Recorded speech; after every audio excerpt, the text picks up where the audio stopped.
Cangkir kopi anget neng tangan, kelingan krita sing biyen tak simpen.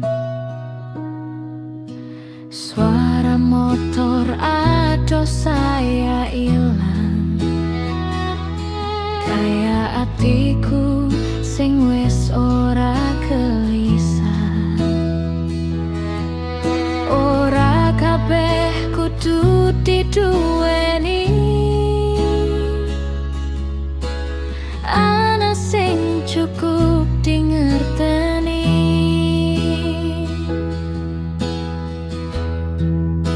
Ngopi ing sepi ngelingi laku, urip ora tansah kaya sing tak kepengin.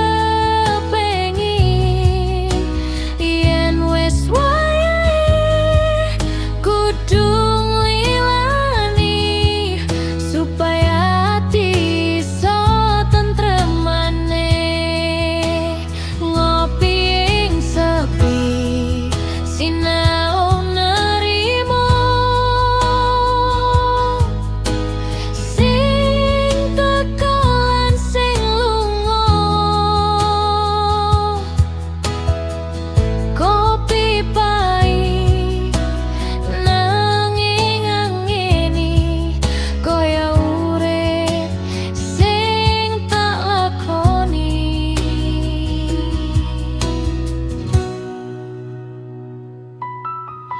Wektu mlaku ora nate ngenteni,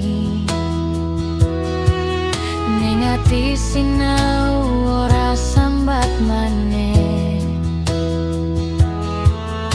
Yen wingi